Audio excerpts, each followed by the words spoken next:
I'm making a little short video here on my LS swap I did on my 1988 Jeep Wrangler. I'll give you a little bit of a backstory on the Wrangler first, and then I'll kind of go into the LS swap. So this was my father's Jeep. He bought it in the 90s, used off a fella. It's an 88. He bought it. It was pretty stock. 4.2 AX15, Dana 35 in the rear, Dana 30 in the front. Stock. It's a Sahara. He rode it around for a little bit, and then he took it mudding. He put a 4-inch Skyjacker lift and then a 2-inch body lift on it. And he was running 35s on stock drivetrain. He ran it like that forever until, unfortunately, in late 90s, early 2000s, he waterlogged it and the motor blew up.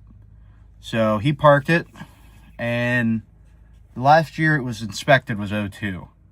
So it was parked around then. I was actually born in 2002, so it kind of makes sense. He had another Jeep he kind of wheeled around in, so this one just kind of sat for a long time. So it sat from then until 2025, January 2025. That's when I got it. I got the Jeep, and I did a full restoration ground up on it. I went through everything. Well, let's see here. I got a list of stuff I went through. We did painless wiring harness on it. I went through and put all the OEM brakes on it. Went through and redid the whole interior. It's actually quite a nice interior. I'll show you guys a little bit on the Jeep. These are actually eBay seats. They bolted up perfectly to the stock bracketry. So we got eBay seats in it. We got a nice carpet, shifter boot. Got a nice Grant wheel on it. Went through and repainted the whole dash. These are the original door cards that I put on different doors. I still got to paint the door jambs. But went through, painted the whole thing real nice.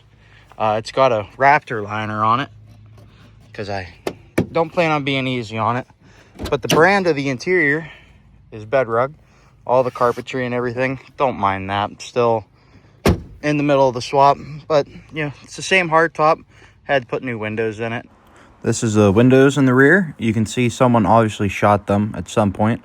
This is kind of a good look at what the Jeep looked like when I first picked it up. I mean, just rot everywhere. Just wasn't in really good shape. Everything. If you look at the roll bar, that's the original color of the Jeep right there.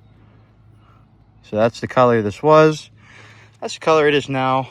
All new stuff all around pretty much. These are the original wheels. I put steps on it just because it's kind of high to get into. You know what I mean? You're really reaching up there. And the steps make it real nice. So those are bolt-on steps.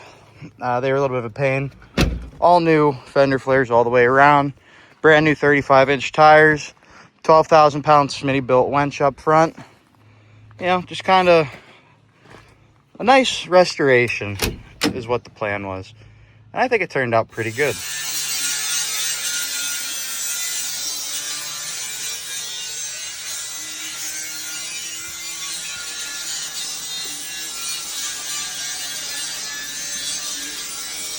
I will say, for anyone doing just a restoration, the painless wiring harness really is worth the money. I mean, the name itself is very true. It's very painless. The book it gives you, I mean, it's dummy proof. So if you're just doing a regular restoration on these YJs, I would definitely consider going with a painless wiring harness. It's really plug and play. If they don't give you the connector, they tell you how to take the connector off your old wiring harness. They give you the tools to do it all. It's really, really, really painless. I mean, the name is the product. It's a really good product. I couldn't recommend that anymore for your restorations. But yeah, it was originally 4-inch lift, 2-inch body lift, 35-inch tires, AX15, Dana 35, Dana 30, like I said. Went through the blue pearl. It's a blue Raptor liner with a blue and purple pearlescent in it.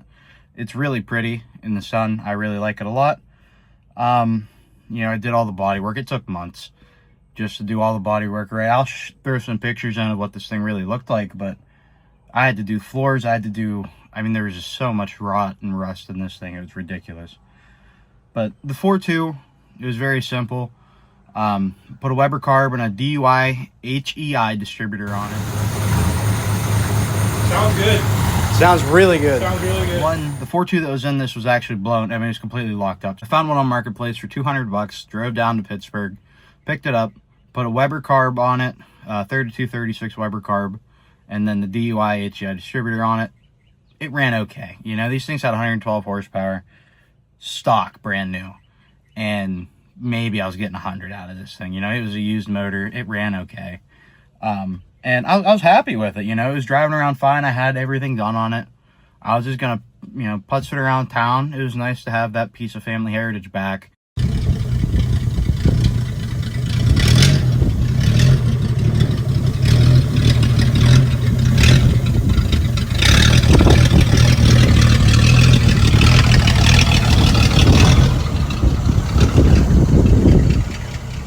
And running, and I was really happy with how it sat. And I got this real nice speaker put in one day. Me and my fiance were out on a ride. Everything was going fine. All my gauges I had wired up. Everything was working great. You know, coolant was perfect. It was sitting right around 195, 200. I had an oil pressure gauge. You know, it was sitting good. It was about 40 pounds. It was perfect. And she said she heard a knock, like a little noise. So I turned the brand new speaker down, and I couldn't hear it. And she said she could hear something. So we pulled over and sat there for a second. I didn't hear anything. And I looked at my oil pressure gauge, and it was about 15 pounds. And at idle, you know, the roll is, I think it's 8 pounds for every 1,000 RPM. So I was like, okay, well, that's a lot lower than what it was, but we should be able to get home on this. So we drove about 3 miles home, and by the time we got home, we had no oil pressure at all. Uncle Rodney showed up. Motor was knocking real bad. So, you know, it's one of those things you just got to take it on the teeth. It is what it is.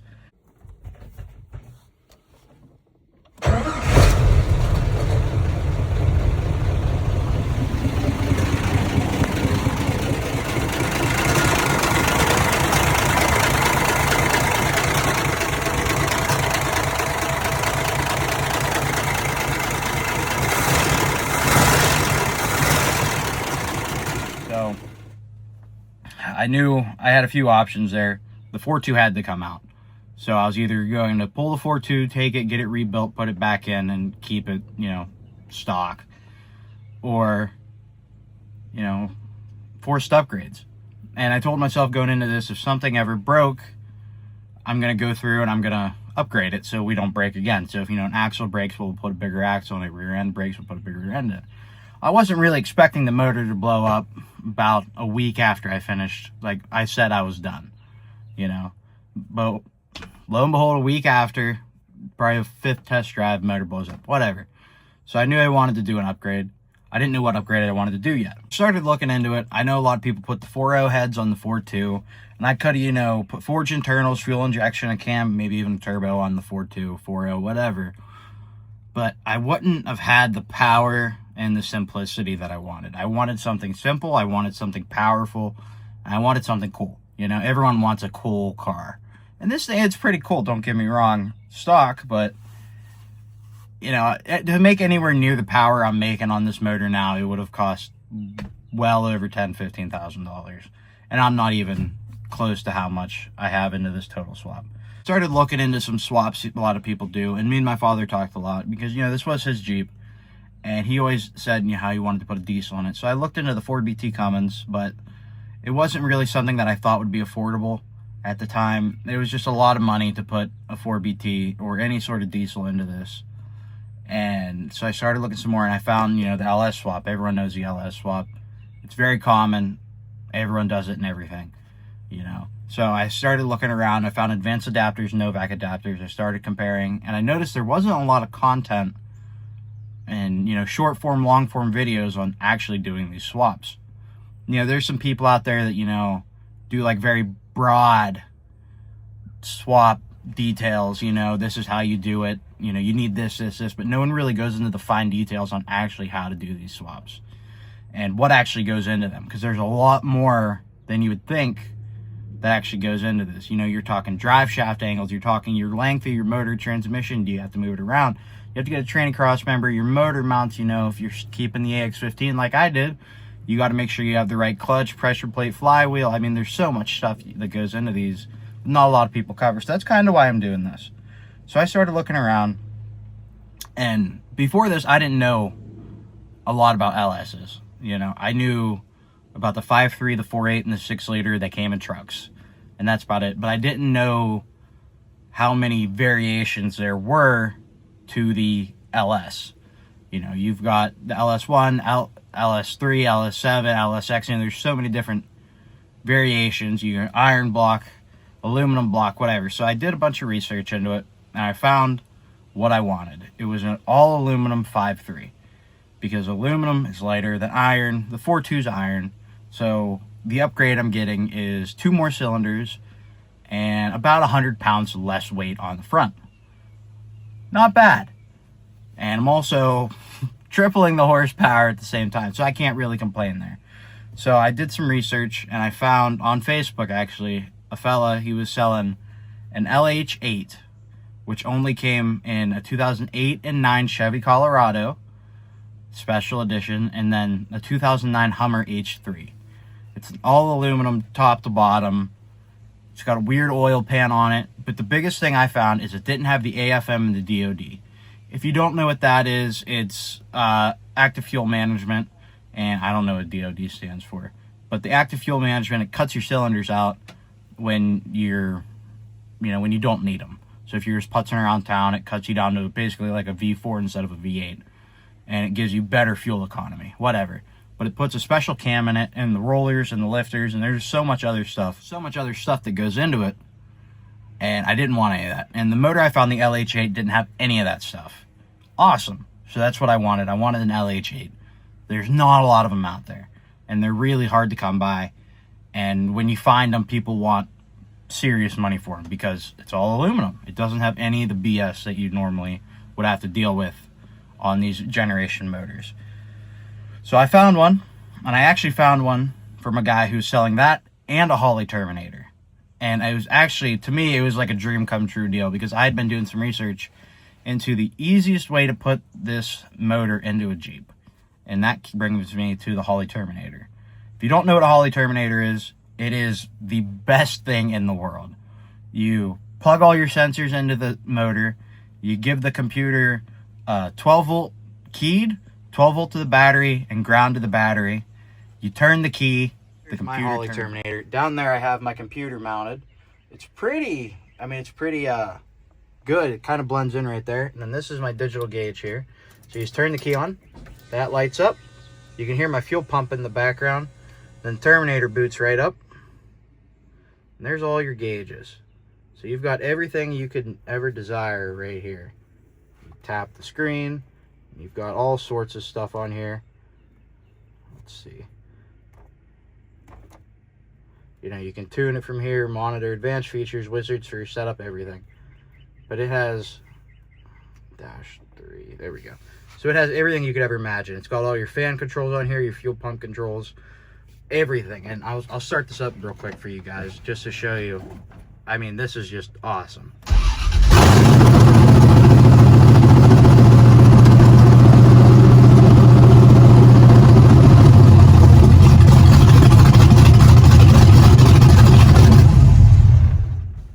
It's really perfect for swaps, and that's what it's made for.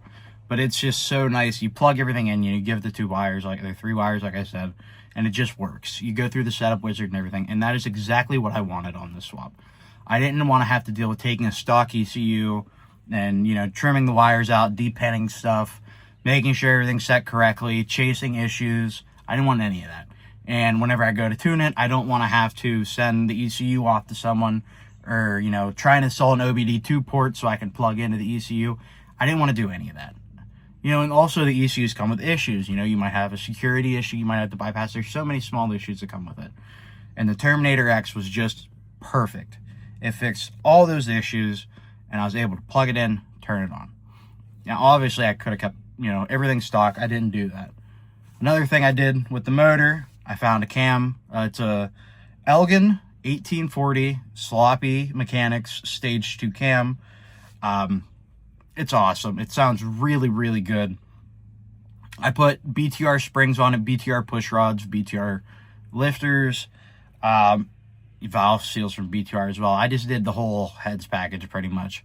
And, everything just came out really good. It sounds really, really good for an 88 Jeep. I was really happy with it. So here's where things get tricky.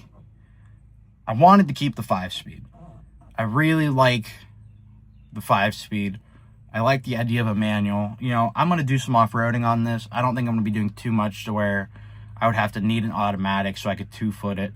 I just plan on going on some trails with my fiance and just kind of going around town, just enjoying this. And I really like a 5-speed. All my other vehicles are manuals, so I wanted to do that.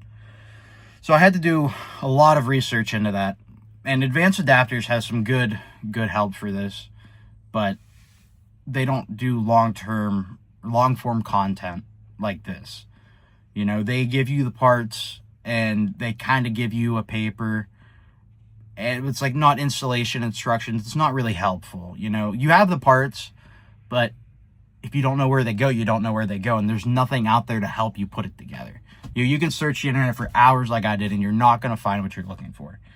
But that's who I went with. I went through Advanced Adapters. So I got a parts list here. I'm going to run through real quick. So this is all the parts I had to buy. I'll put them on screen for you guys. But I had to get a Jeep AX15 GM 168 tooth flywheel, the Chevy LS1 universal mount kit, fittings for the master cylinder, hoses for the slave cylinder, more fittings. You have to get a special small high torque. It's like a mini starter. And then the trans kit, which is made by Luck. And that's just to actually stick the two together. All right, so these are the headers I used. They're basic LS swap. Again, all this stuff I'm showing right now is off of Amazon. These fit perfect, lots of clearance on everything. This is a 3-quart radiator I got. It bolts right up perfectly to where our stock radiator is. No issues with it. The electric fan's awesome and everything.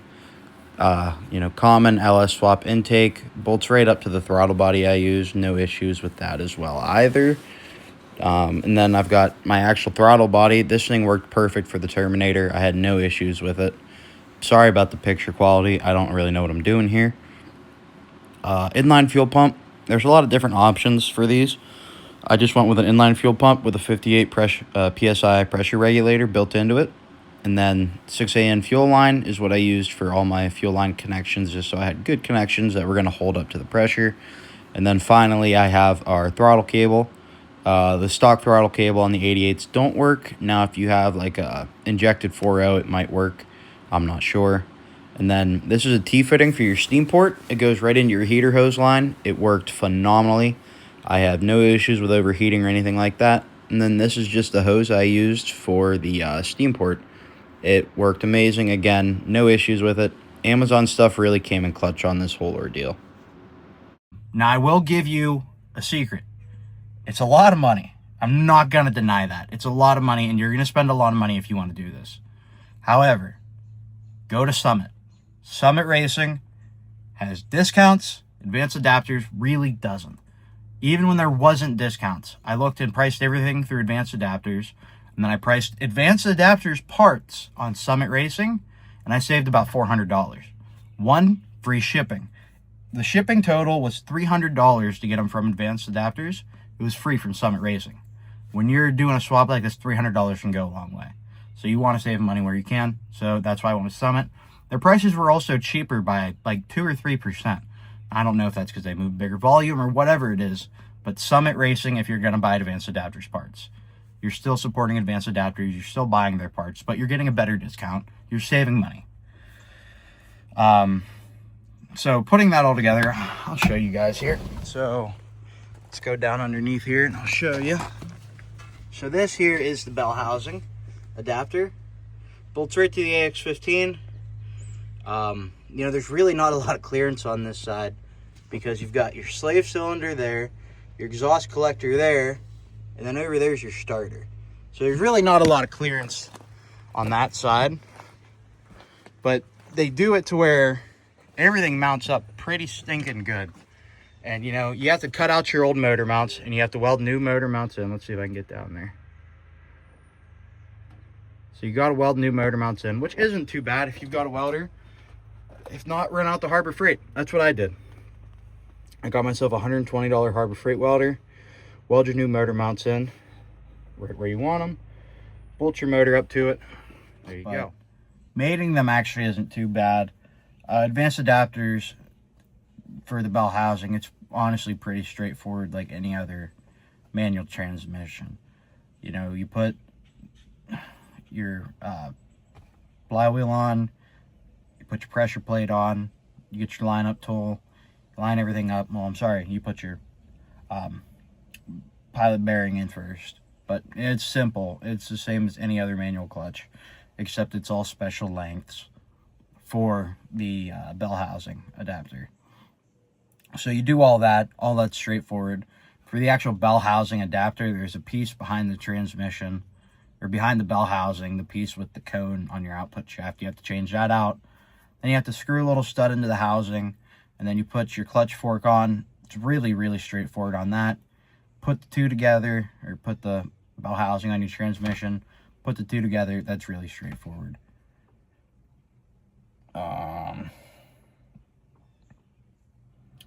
So what I did, which I found was the easiest way, was I put as much stuff as I could on the engine before I put it in, because I didn't know what kind of clearances I'd have. So I just figured it'd be easiest to do it that way. So I had my headers on. I had pretty much everything but the wiring harness was installed on the motor. If I would have installed the motor, or if I would have installed the wiring harness on the motor, gave it fuel and gave it power, it would have started. So that's kind of where you want it to be, just for fitment issues. So then obviously, you drop it down and you got to be mindful, because you're putting an engine that is much wider, and it's also a little bit shorter than the factory 4.2. So you got to keep in mind everything. It dropped in really smooth, actually, especially with the LH8 I had. I have a lot of clearance over my axles and all of my front suspension. Kind of getting it in the right place is a little difficult. What I found was easiest to do is to get your transmission mount in place first, and then get your drive shafts on while you're still holding the motor up, and then move your motor to where your drive shafts are in the original position you need. Now, this is the thing a lot of people say is, you need new drive shafts when you do an LS swap. No, you don't. You get the Novak adapter for your transmission. Okay? Novak AX15 universal adapter. Novak transmission adapter for the AX15. Bolt it to your transmission. You line that up to where your drive shafts line up. Drill into your cross member for your transmission. Bolt your transmission cross member up. Now remember, at this time your motor's still floating, but you have enough clearance, and I'll show you. It's not a lot of clearance, but you have enough clearance to put everything in front of the Jeep again. And I just wanted to show you guys, there is enough clearance to fit it. Now, obviously, my wiring is botched, right? Everything works. It's not the prettiest, because this isn't a professional mechanic. I built this in a dirt hut. I will show you where I built it. I built it over there in that hut. This isn't a professional job. This was me stuffing a motor in my dad's Jeep. But you have firewall clearance. Is it a lot? Hell no. Is there enough? Yes. I'll show you on this side. Get a nice angle there. You have firewall clearance. Like I said, you have firewall clearance. Do it. But like I said, the steps I would do. Step 1, get the Novak AX15 transmission mount. Bolt it to your transmission. Line that up with your drive shafts installed, your front and your rear. That will position your transmission and your motor where you don't need new drive shafts. Now, you might need them because you're putting 3 times the power they're rated for. That might be an issue in the future. I don't know. We'll find out. But what I can tell you is I'm using the stock drive shafts, stock transmission, stock transfer case, and also stock differentials, which is a whole can of worms I'll get into at a later date of time whenever they decide to leave. It's going to happen. I'm just waiting for it. But get all that stuff in. Get your motor where you want it. Get your angles correct on it. Make sure you have your motor mounts on. Tack them in place. It's easy. Then you lift your motor up just a little bit. Unbolt your motor mounts from the brackets that you're going to weld in. Lift your motor up just a little bit so you're not making connection. Burn them in. And like I said, you don't need to be a professional to do this. If you can weld 2 pieces of metal together good enough, you'll be fine. Obviously, I'm not a mechanic. Don't take this as legal advice. Don't sue me if you put your motor mounts in and you suck acid welding and they break. That's not my problem, that's your problem. You should learn to weld better. But what I'm saying is I used a $120 Harbor Freight welder, and I don't have a single welding certification.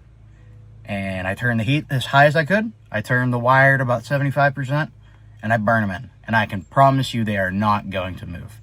And if they move, I'll fix it. But I would put my life savings, they're not going to move. So now with the motor mounts in, I took the chain off, and I was able to see everything sitting. I liked the angles of everything. I liked my drive shaft angles. There's maximums and minimums of everything out there. It depends what kind of shaft you have. Do you have a double CV axle shaft? You have carbon shaft? Do you have a slip yoke and eliminator? What rear end are you using? That's all stuff I can't tell you, because that all depends on your setup. Me personally, I have a Dana 35. I have stock drive shafts. I put everything where it fits. My angles, I don't remember what they are off the top of my head, but there's a spec out there I found on an old forum. I'll put that in here if I can find it again.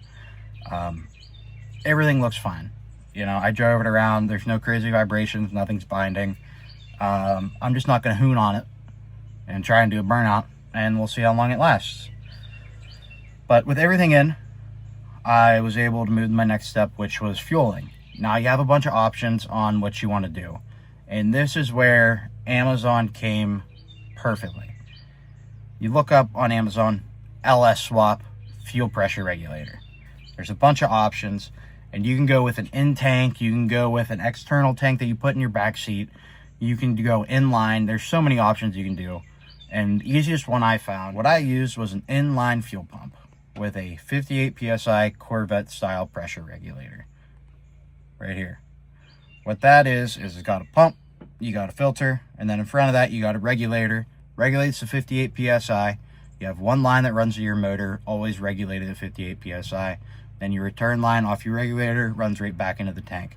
That way you don't have two fuel lines running up to your motor.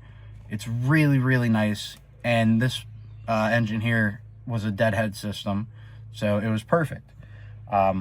Again, it's a Corvette style. It works really good. You run 2 wires to it. I had no issues with it at all. I went with 6AN line for everything. It worked phenomenal. I'll put the link to that as well. I used an Evil Energy kit, 6AN line. It came with a bunch of fittings. I didn't need anything else for the fuel system. I used their line, I used their fittings, and then I used the fittings that came with the fuel pump. Everything was perfect. I had no issues at all. I had great fuel pressure. I have 0 leaks at all the whole time. I mean, this has been really good. Now, fuel system being done with, the next step I did was the radiator.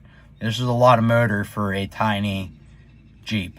So I did a bunch of research on it, and I found a swap radiator. Again, Amazon. It's an LS 3-core aluminum radiator with an electric fan, and it came with the relay and everything you need to wire it, which I'm really, really happy about.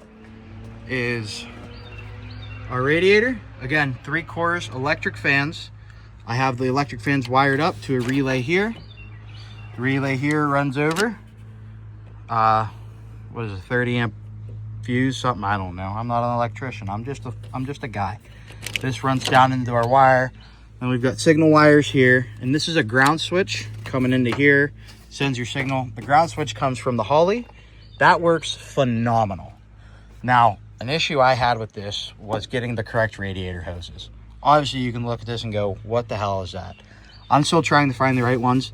The bottom one, I got, again, off of an Amazon kit, works perfectly. The top one, I'm a little nervous about because the clearance is not a lot, and I have to have it zip tied up here. So I'm still trying to find one that fits that angle right. This one works good. You know, as soon as you get it hot and water gets flowing through it, it forms up and it holds pressure, no leaks, nothing, everything flows fine. We're not overheating. So I was really happy with that. You know, regular line runs off into the stock expansion tank.